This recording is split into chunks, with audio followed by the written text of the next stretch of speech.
welcome back to another video. I'm so happy you guys are joining us today. My name is Linda. My name is Miriam. My name is Valerie. My name is Ashley. And before we get started, Miriam would like to share a quick verse today.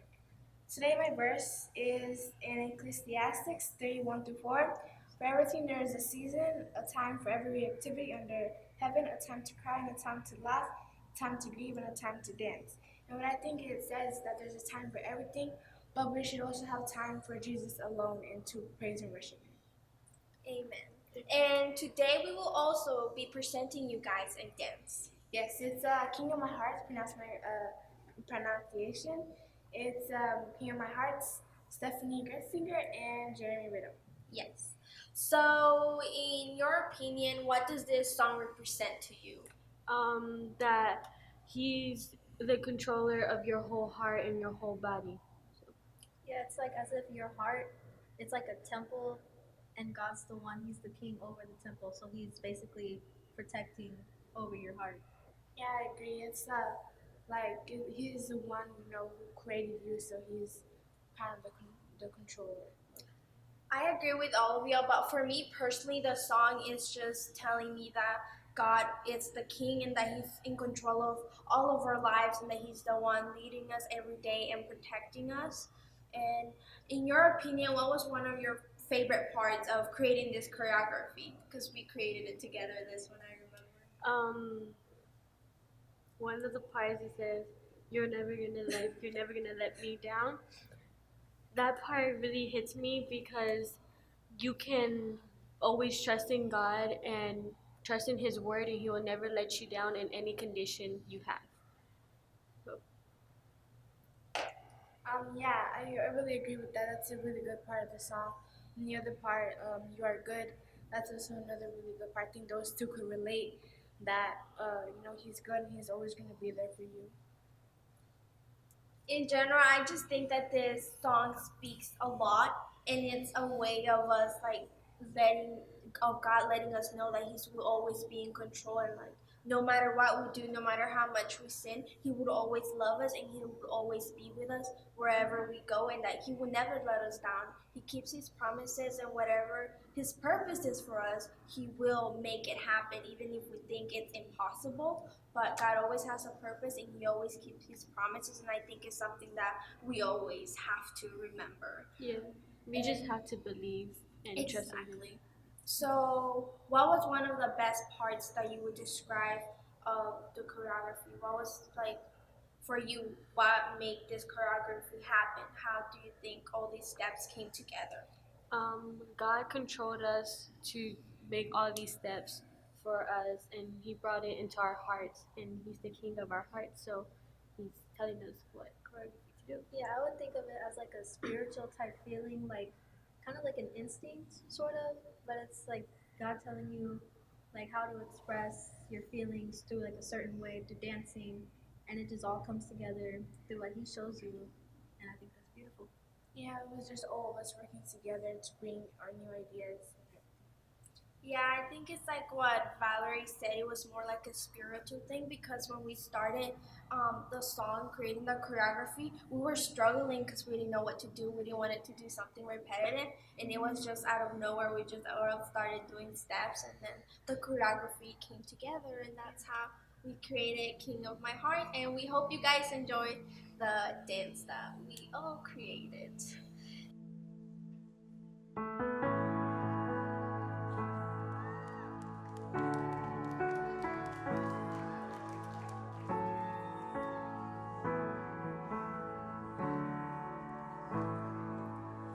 Let the King of my heart be the mountain where I run, the fountain I drink from. Oh, He's my song. And let the King of my heart be the shadow where I hide, the ransom for my life. Oh, He's my song. Yes, You are good. You're good.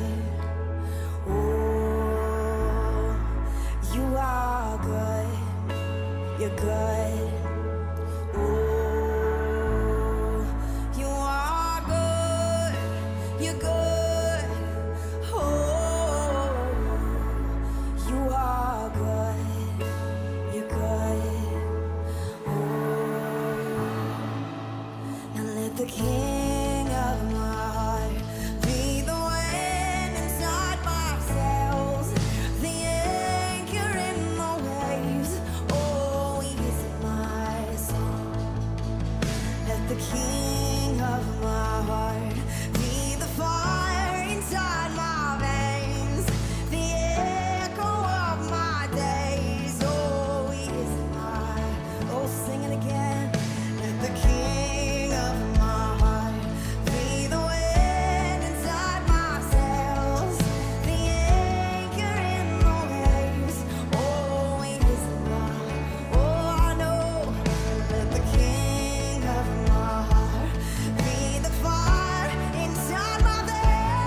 and you're never gonna let me down.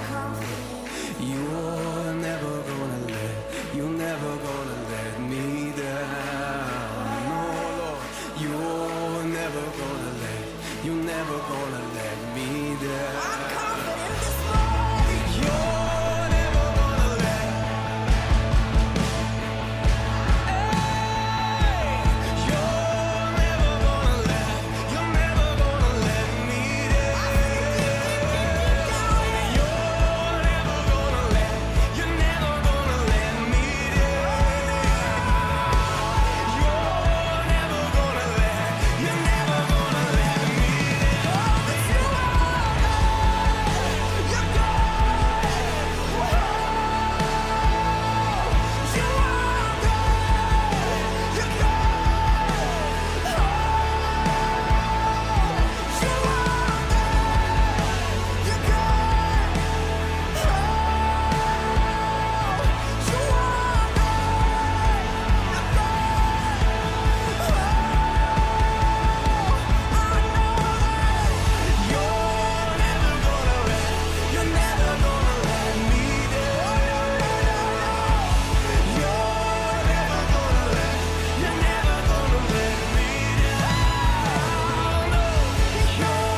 And today, on today's segment, we're gonna talk about our relationship with God compared to our relationship with other people. How will you describe your relationship with God?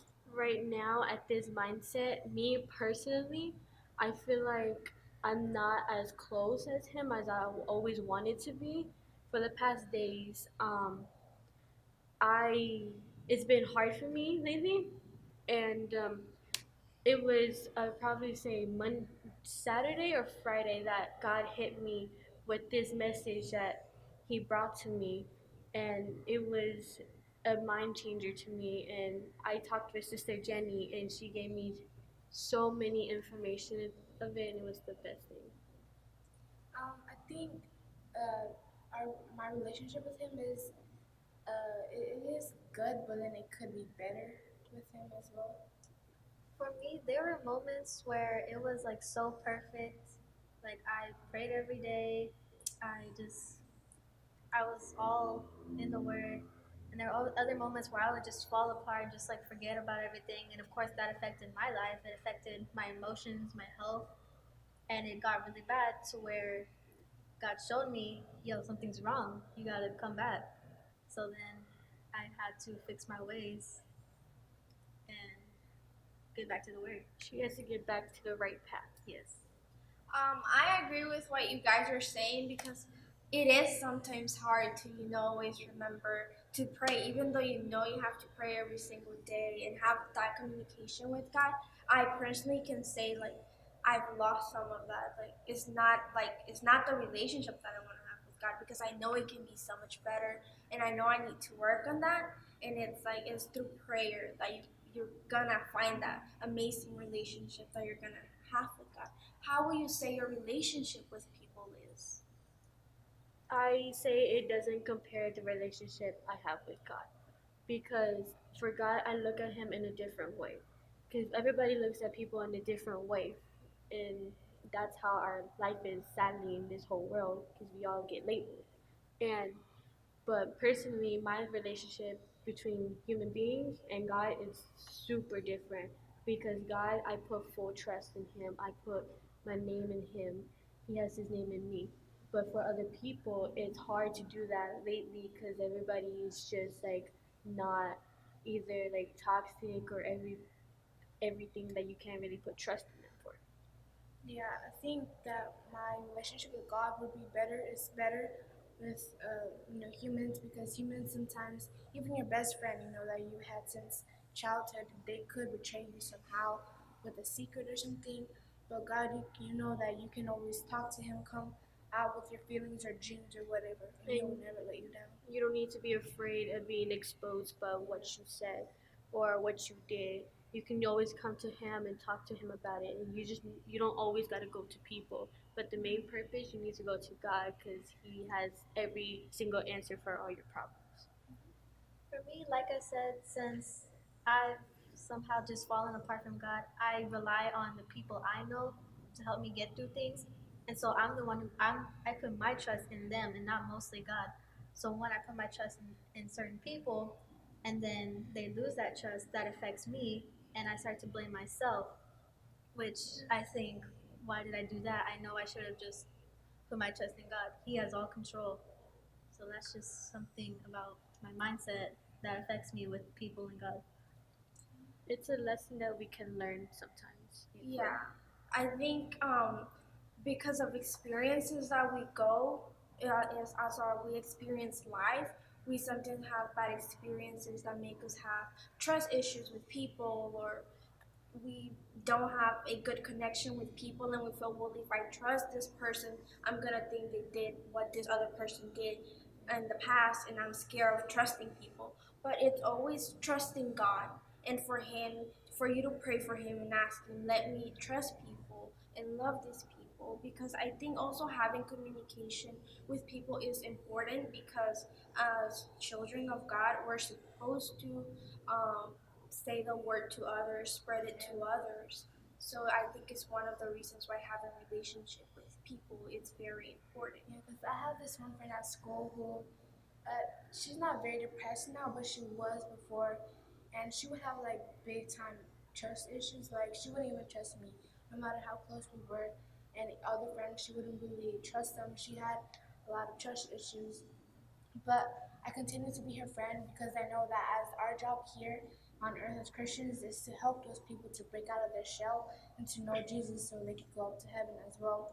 And I helped her. I gave her a book that I really, really did like, and it was Christian Talk, and I really liked it. It was an amazing story that blew me away. But sadly, she rejected it. But of course, I'm not going to just leave it alone. I'm going to keep trying, no matter how hard it would be. Now that you're touching that subject, we come to church and we're Christians. Yes. Now, when we go out in the world, let's say you come to church every Sunday, you act holy Christian, whatever you want to call it, and then when you go out to the world, are you ashamed of showing that you're a Christian, or do you try to hide the fact that you praise God and that you believe in Him? For my point of view, I wouldn't say I'm not ashamed of who I believe in. It's just whenever it's like in church, it's like a home. It's your home. You can feel whatever. But as soon as you leave the church, it's like you feel not safe, and you like want to share the word, but then people like shame you for what you believe in, and you keep spreading the word no matter what, but everybody's gonna keep shaming you. So it's really hard to spread the word if like somebody's like, oh, she believes in that. I don't believe in that, but you should just keep on following what Jesus has control of you. So Yeah, I believe what she means by feeling safe in church. For me, I feel safe in church as well. It's like my home.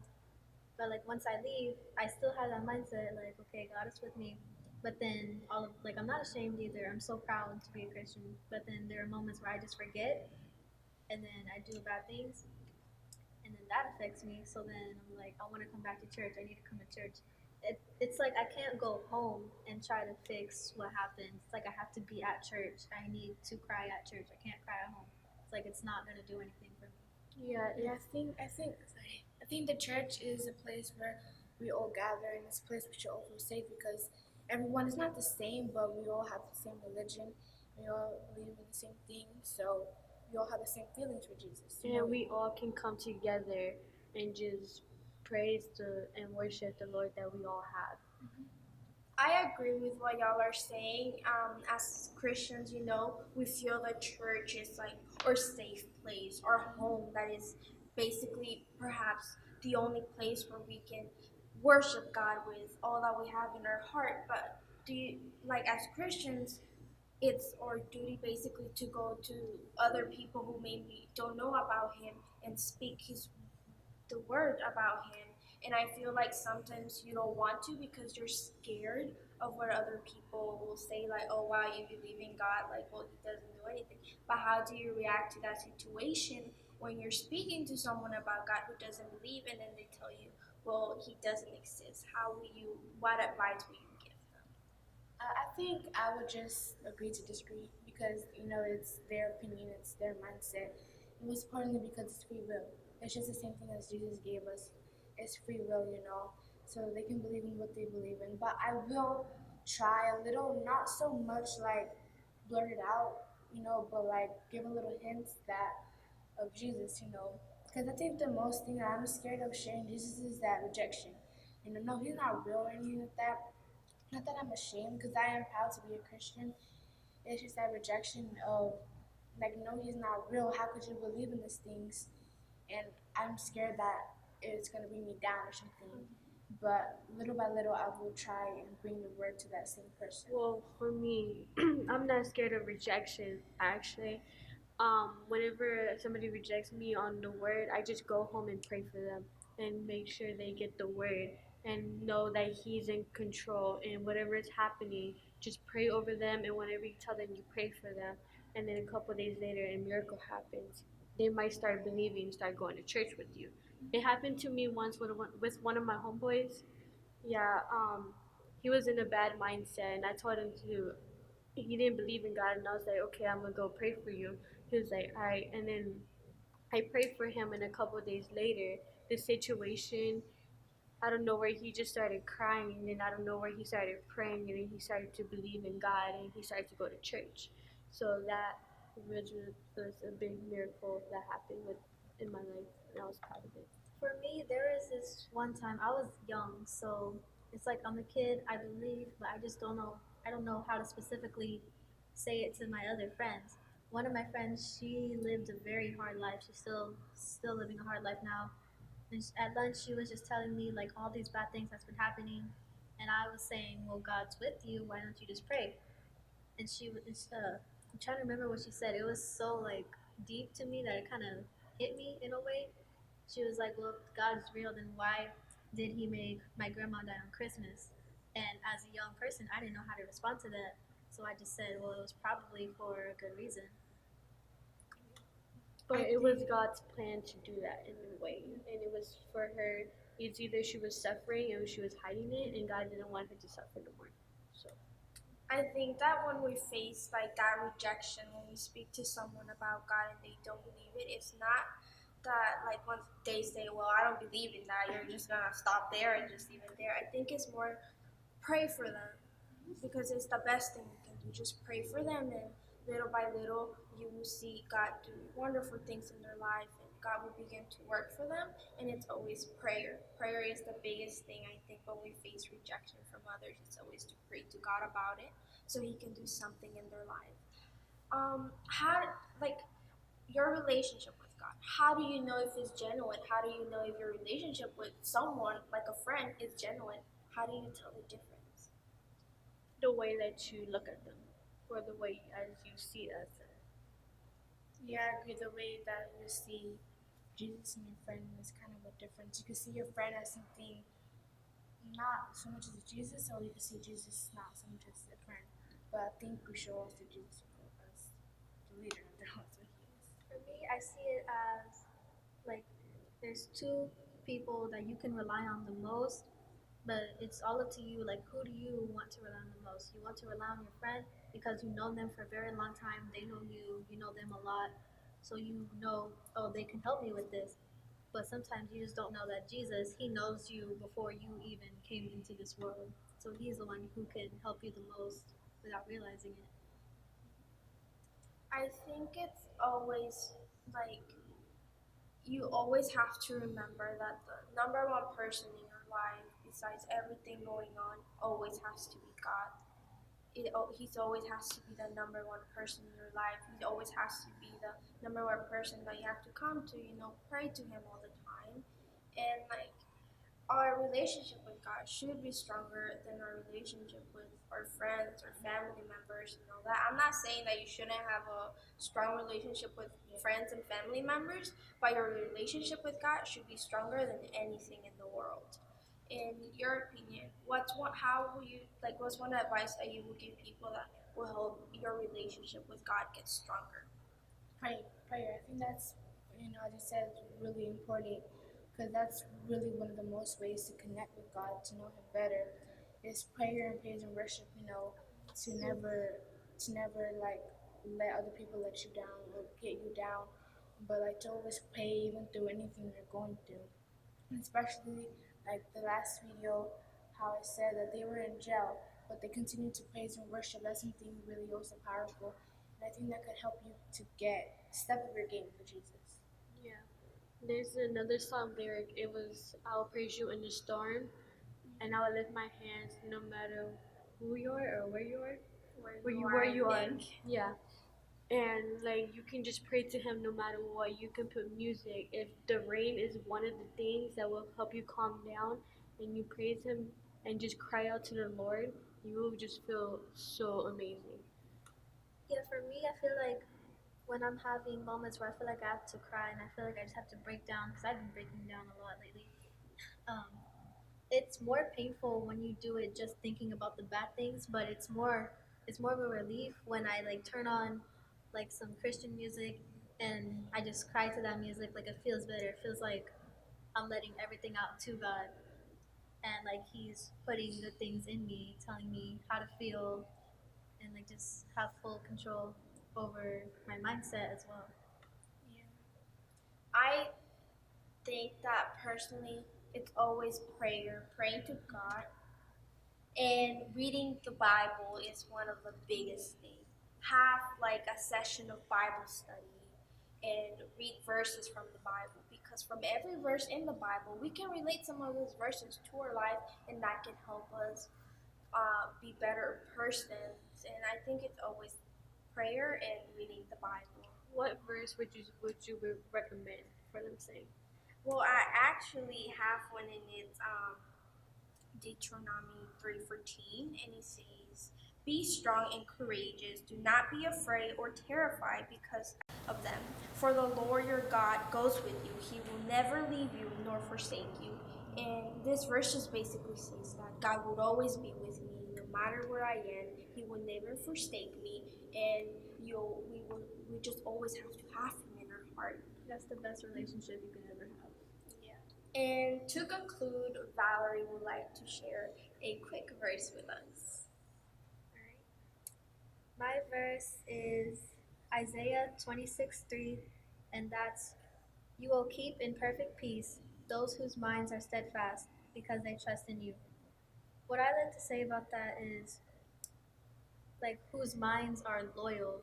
You can trust those people who you know are good. Also, like how God, He's loyal, of course, so you can trust in Him. So that's what I'm saying. God is the perfect relationship that you can ever have.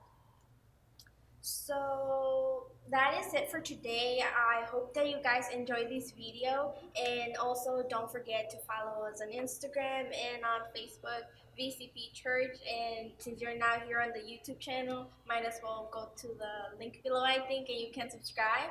And yeah, guys, have a blessed day, and we hope you guys come next week to join us, because this is a two-part video, because we're not only getting their perspective. Next week we're gonna have the perspective of some of the other girls. So yeah, thank you for joining, and we hope to see you next week. Bye. Oh, oh, oh.